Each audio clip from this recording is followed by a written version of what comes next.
ছেলে হোক মেয়ে হোক দুটি সন্তানই যথেষ্ট।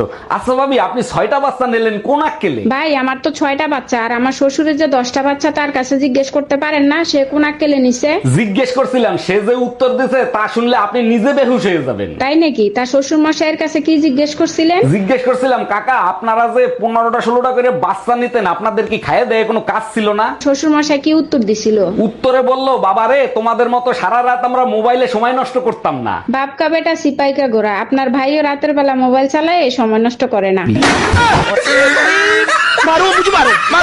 আচ্ছা, বিয়ে করার আগে তুমি কখনো বিয়ে করার স্বপ্ন দেখছিলা? অবশ্যই দেখছি, তাও আবার ভোর রাতের স্বপ্ন। তার জন্য তো তোমার মতো বউ পাইছি। বলো কি, তাই নাকি? তা কি স্বপ্ন দেখছিলা? রাসেল ভাইপার গলায় পেঁচায় আর সবল মারতিছে।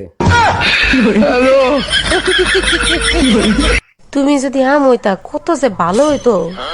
মানে কি? আম বলে কি ভালো হইতো? তোমারে চেপ্পা চেপ্পা খাইতাম।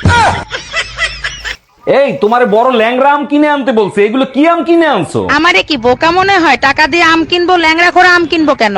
মাইয়া মানুষ হাইরে, মাথায় ঘিলু নাই রে।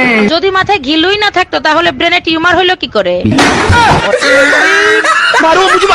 জানো, এবার যত আম খাইছি সব আমের আটির থেকে গাছ হয়েছে। আচ্ছা, আম যে ফিমেল এটা কে আবিষ্কার করলো? এইটা খুব ভালো প্রশ্ন করছো। বহু পুরনো কাহিনী। এক রাজার বিরাট একটা আম গাছ ছিল, আর সেই রাজার 2 রানী ছিল।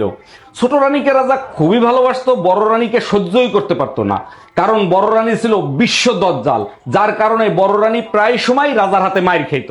একদিন রাজা রাগ হয়ে বড় রানীকে এমন মার মারছে, বড় রানী রাগ হয়ে সেই আম গাছটার নিচে গিয়ে বসছে। এই জিনিসটা আবার রাজামশাই দেখতে গেছে। তখন দেখে রানী ওইখানে নিচে বসে কাঁদতেছে, আর উপর থেকে বড় একটা আম রানীর পিঠের উপরে পড়ছে। তখন রানী রাগ হয়ে আমটারে বলতিছে, আমডি চামডি পিঠটারে মোর ভাঙলি। আম লাফ দিয়ে উঠে বলতিছে, ফেডা নাহি কটকটানি, তুই কি তলায় মুই কি জানি।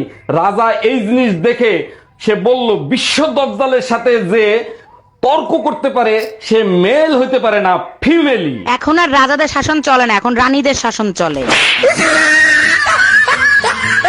শোনো, আম খাবা? আম কেটে দেবো? তার আগে বলো তুমি আম পাইলে কোথায়? আমি তো আমানি নেই। পাশের বাসার ভাবি খেতে দিল, বললো অনেক মিষ্টি। মিষ্টি তো হবেই, কাইটে খাইয়ে তারপরে আনছি। তা কত করে কেজি নিল? এই বাইরে অনেক বৃষ্টি হচ্ছে, চলো না দুজনে মিলে বৃষ্টিতে ভিজি। তুমি যাও, আমার মরার শখ নাই। দেখো না বৃষ্টির সাথে বিদ্যুৎ চমকাচ্ছে। আচ্ছা, বৃষ্টি হইলে বিদ্যুৎ চমকায়, কারণটা কি একটু বলবা? আল্লাহ টর্চ লাইট মেরে দেখে কার কার ঘরে দজ্জাল বউ আছে।